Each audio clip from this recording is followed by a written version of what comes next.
What's up, everybody? Kimberly Olson here, coming in live to do an exclusive interview with Daphne Quay. I'm so excited. So I am just gonna hang tight here for a minute so I can be close to my phone and bring her on, but I love to see who's coming in, so I'll give you guys a second to pop on here. If you guys are watching the replay, which most of you probably are, go ahead and put a 2 in the comments so we know that you are on here tonight. Oh, it's Daphne. Okay, let's see if it lets me bring her on. Oh my God, I'm adding you as we speak. This might be a record, I'm pretty sure. So, hi, see you. It says I'm adding you, so if you can hear me, that's like a true story right now. Okay, so we'll give her a second to pop on. I think I hear her. Oh, we did. Hey. Hi. Hey, How are you? Hey, good. How are you? I'm great. I'm so glad we did it. We were like practicing this morning. High five. Virtual high five. How awesome are we? So I'm just welcoming everybody on right now. So everybody, Cool. if you are hopping on live, put 1 in the comments. If you're watching the replay, put 2. If you're new and you've never seen myself, Kimberly Olson, or Daphne Quay, put new in the comments. If you share this video, you get a special shout out. So put shared in the comments or tag your people. If you're watching live, you can actually hit the little share button. They're going to get a notification to hop onto this live interview because people always need to hear what the boss babes are doing. And I want to hear where you guys are coming in from, city, state, province, country, and what is the temperature over there. So put the numbers in the comments. What is the temperature wherever you live? Because we hit a record today. My husband said he saw 111 on the way home in his truck. So I don't know how accurate that was, but I know for sure it was like 108 today in Austin, blazing hot. So let me hear where you're coming in from and the temperature. So welcome, Daphne. Thank you for being here. I can share this. Yes. What? Yes. How do I do it? I wouldn't because I don't please you. So great question. Yes, if anyone knows, put it in the comments if there's some easy way to do that. But we can share it right after. So we'll do that. Cool. Oh, yeah, That's fine. So Daphne and I met at the health club that I work at, and she was a member there. And right away, I was like, she's so fun. I love her. And we just would always like catch up in the locker room and be girly. And so over time, we really got to know each other really well. And so I'm just a woman after my own heart. We have so much in common. But my favorite thing about you, Daphne, is that I think it's kind of rare to find people who seem to have the same kind of energy and excitement about life and just positive and want to like go out there and do things. And that's really what drew me into you and getting to know you better. Yeah. So you're just what I like about you too. Thank you. But I knew my girls needed to see you and get to know you and all that good stuff. So that's how we met you guys. And she has a really cool story about her background, and she made her way over here to Austin. So why don't you share to start a little bit about yourself, of how you got to Austin and basically how you got your business started. So I moved to Austin kind of like unplanned a little bit. I was 21 and I was living at home with my mom in Minnesota. And at that point, Minnesota was hit really hard by the economic crash. That was 2009, and we were still recovering. Like they were hit from like 06 to like 2012. It was pretty bad. So I was working a ton. I was working as a personal trainer, which I loved, and I got offered a position at a children's weight loss camp in San Marcos, working in fitness, and I loved it. It was so much fun. I love the vibe in Austin, the culture that people have. Everybody's so friendly here, and I decided to stay. I told my mom, like, I'm just gonna stay here, and she's like, okay. Well, she didn't know I was serious, so I did. I stayed here, and I sort of just hung around for a couple of years. I didn't really have a lot of direction. I didn't know what I was going to do. I never finished school, so I was just hanging out.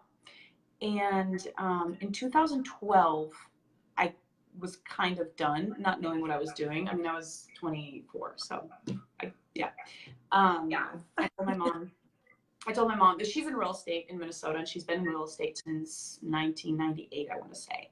So I told her I wanted to get into real estate. I truly didn't know Austin's housing market at all. I had no idea what I was getting into.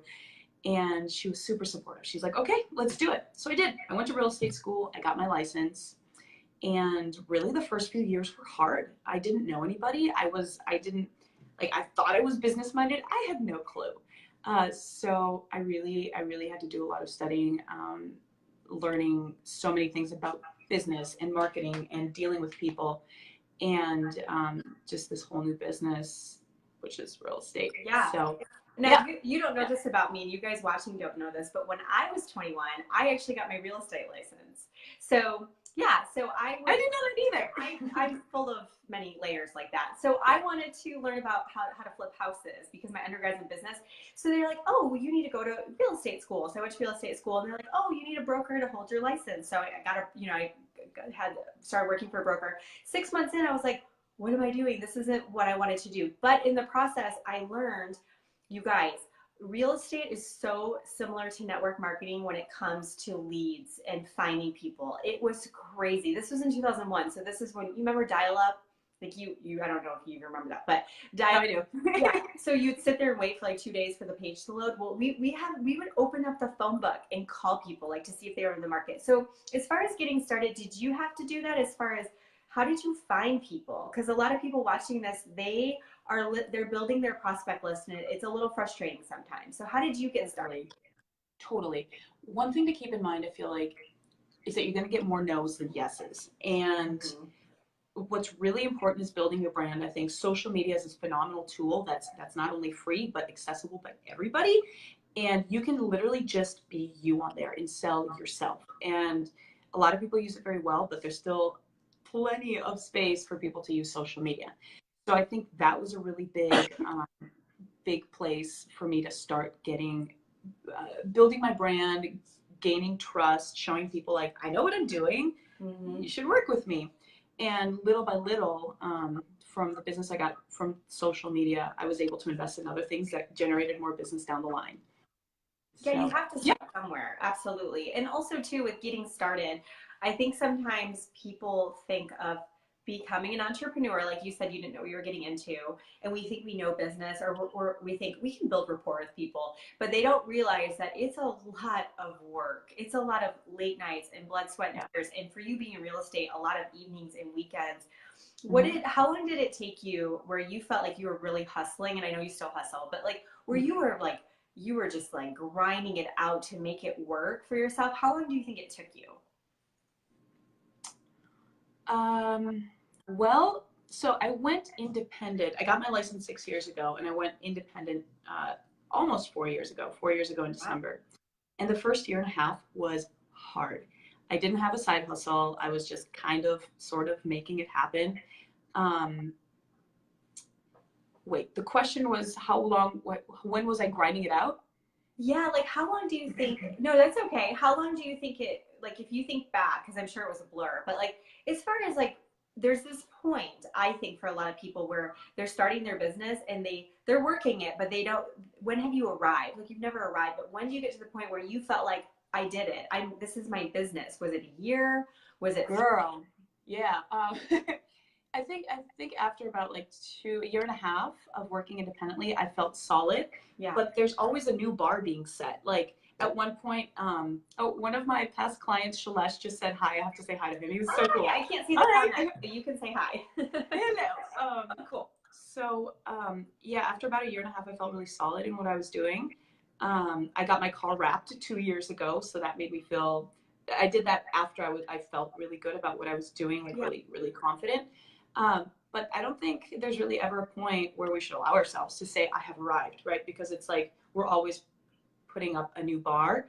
And it's like with more business, more responsibility, more money comes a whole new set of responsibility, basically. Yeah. New. Well, you saying too about you shrinking your car and things like that, or basically that means, if you guys haven't seen it, it's her on it. Like I always know, like when I come into the health club, oh, Daphne's there because it's perfect. Yeah. I mean, you got to be pretty freaking confident in yourself where you're putting a picture of yourself saying, I do real estate on your car. So I love how you say a couple years ago that was. So it wasn't, your first year, you're like, I'm there, and some people think like they'll message me and they're so frustrated because they haven't, been able to replace their full-time income or quit their job. It's like, it takes time to do that. And it takes one thing too, that when I was talking to you, I really loved how with real estate, it's similar where you don't know what your commission is going to be every month. It's up and down. You could have a great month and then the next month could be horrible. And a lot of people in network marketing, there's peaks and valleys to the business. But I loved how you said that passive income you've created for yourself has helped it be a little more consistent. Can you talk a little bit about that? Did you just naturally know to do that? Because that's what network marketing is. It's passive income, residual. Yeah, no, I totally didn't know to do that. So I had been reading a couple like self-development books and just like not doing very much with it. I met somebody who was super into it and really guided me. And they're like, you can do this. Like, this is not super hard. So my first thought was, before I met this person, was that I would buy a house and then basically rent out the rooms and live mortgage free. And they had been doing this for a long time, and I just needed kind of a push in the right direction. And when I found this house, at that point I was living downtown, and I was like, I'll never leave downtown. Downtown's cool. I would never go anywhere. And then like I had this thing against Pflugerville. I was like, Pflugerville's dumb. I bought this house in Pflugerville, and I freaking loved it. It was a cute house. The neighborhood was really comfortable. And I did. I had a 4-bedroom house. I have it still. I rented out 3 bedrooms, and I didn't have to pay my mortgage because somebody else was paying it. So that money that I was able to save helped me invest back in my business, into my marketing, like invest in training too. You're a really big training, education. Yes, exactly. And that alone was a gigantic payoff.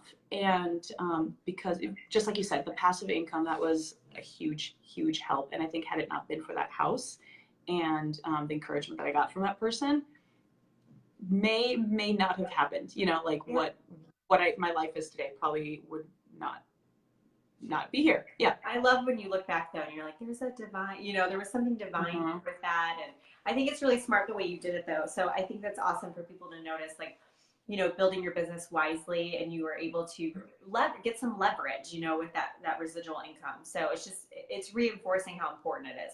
So it's so important. Oh, go ahead. Yeah. So we should. I was just gonna say. Yep. What was that? Oh, so we had talked about risk versus faith.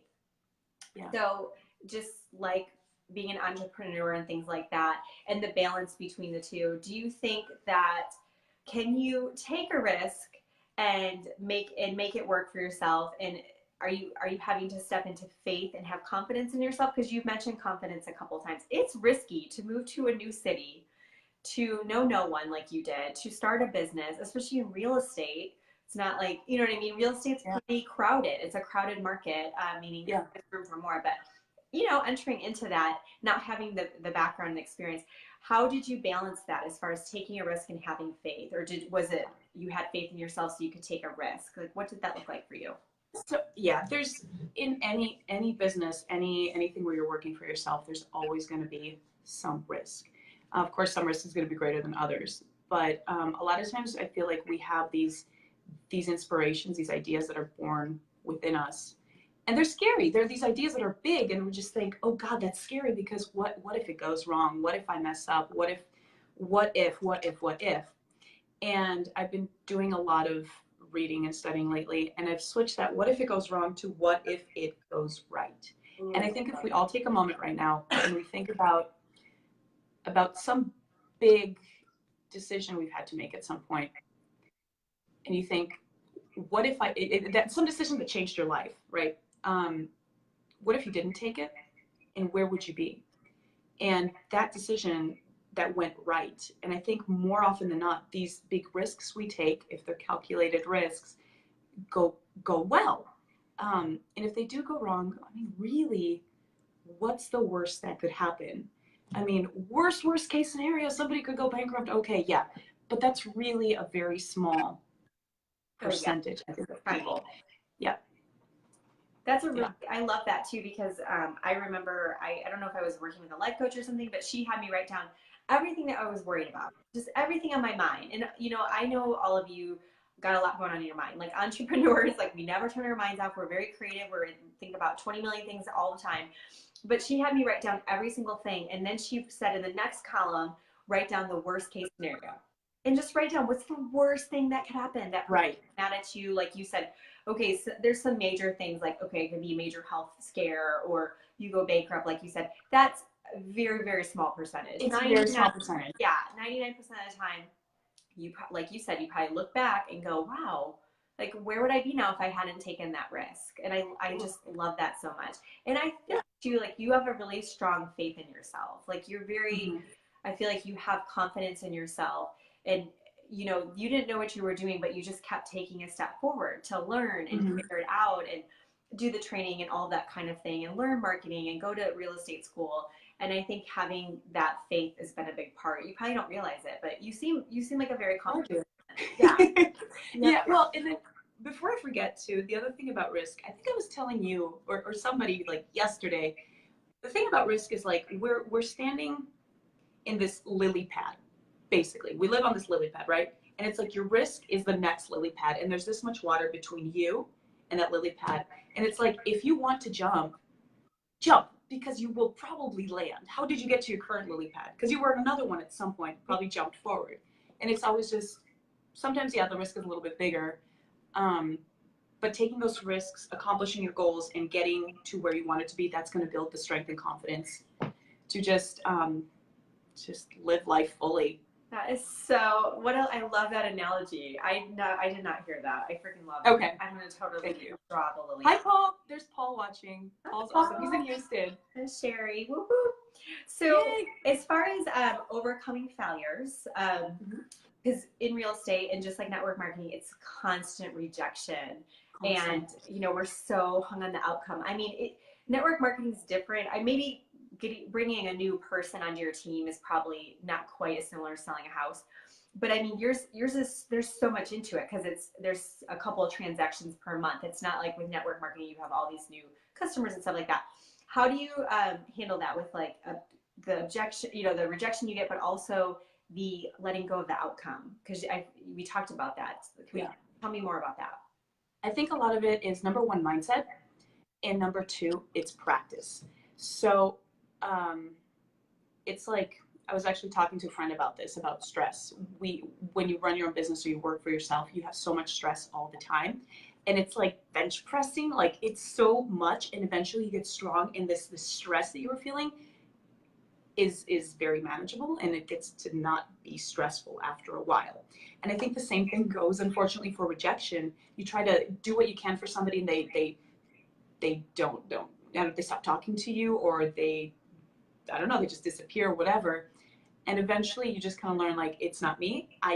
You can kind of like find reassurance in the fact that you did everything you could, the best you could. And if they don't want to move forward with you, buy your product, whatever, it's on them.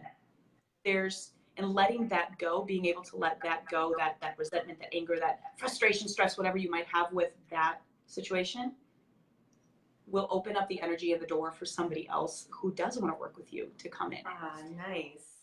That's really, really neat.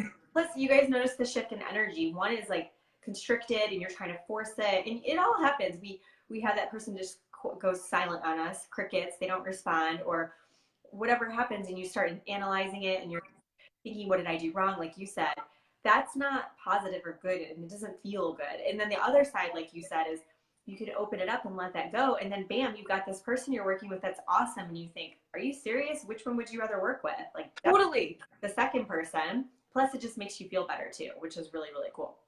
Yep, I love that.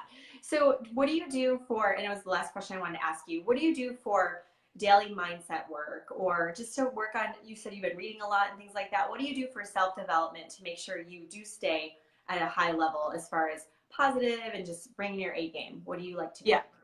So I'm not a big reader, but I do listen to books. Me too. Yeah. My big thing is I love that we have technology today and that we have YouTube, because you can get everything on YouTube instantly for free. Mm-hmm. My biggest person that I follow is Tony Robbins, and I feel like everything he has ever said you can find on YouTube. I'll listen to his stuff because it's really great about pumping you up and keeping you in a state of mind that's very, very confident and strong, and yet very relatable. So you're not come off as like mean or cocky. I like Jim Rohn's stuff a lot. Yeah, Esther Hicks is another one that I recently started following, who I really like. So I think it's just really important, whether you're into reading or listening or watching, whatever, that you take some time every day and just listen to these people or read about what they have to say. And I was actually telling you the other day. Remember that sometimes I'll put on like Tony Robbins incantations in the car and I'll turn it up and I'll just like scream it out with him because it puts me in a really good mood and it puts me in an excellent mindset to do exactly what I need to do as effectively as possible. Yes, amen. Yeah, that's huge. And I like how you said every day, because we eat food every day, we drink water every day, but we forget that we need to do our mindset work every day. And absolutely, it works, and then you fall off the wagon, and then things aren't going so well. And if you actually stop, you probably stopped your mindset work. Like, it really is that simple. I hear it all the time from people, and I think it's great to find some people that you connect with and you jive with, like you said. I think that's really cool. Awesome. Yeah. So where can people find you, Daphne? Well, I have a website, 512daphneq.com, and that is, if you're looking for a home, of course you can find me there if you're looking to buy or sell a home. And I'm also on Instagram at Daphnella, and Daphnella is DAFENELLA.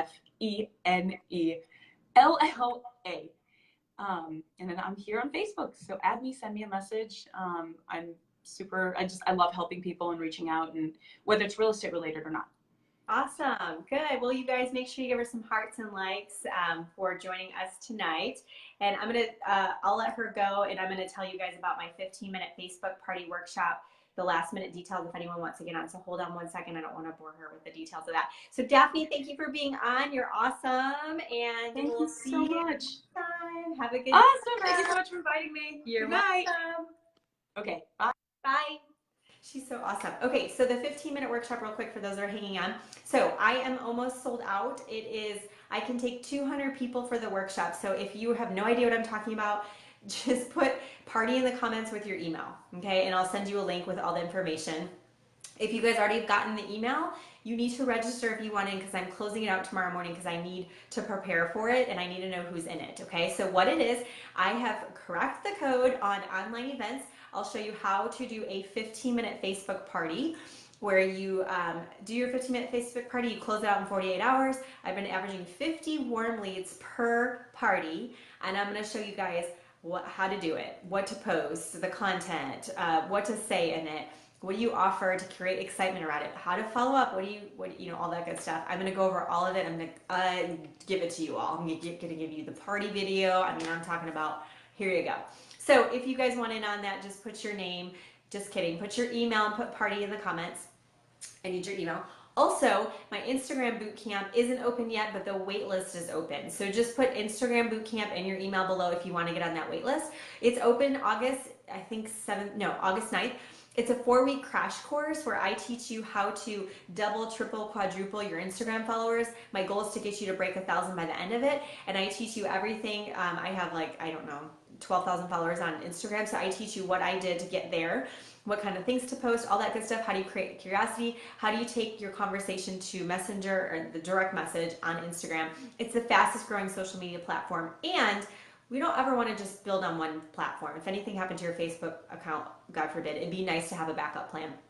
And it's untapped. Nobody's doing it the right way. Everybody's spamming the heck out of it. Let's be different, right? Let's show people there's a better way. So just put your name, your email, just kidding, put Instagram bootcamp in the comments, and I'll make sure to get you that email once the bootcamp is open. We can get you in for that too. So hopefully you guys can join me in the party. I'd love to have you. And tomorrow, over on my business page, The Goal Digger Girl, you can come check out #BeInspired for my weekly inspirational training story. I'm going to share some goodies with you tomorrow, so come check that out tomorrow morning. All right, guys, thanks for being on tonight and joining me with this interview with Daphne. She's such a sweetheart. Love her. And it just goes to show you guys, you can do anything.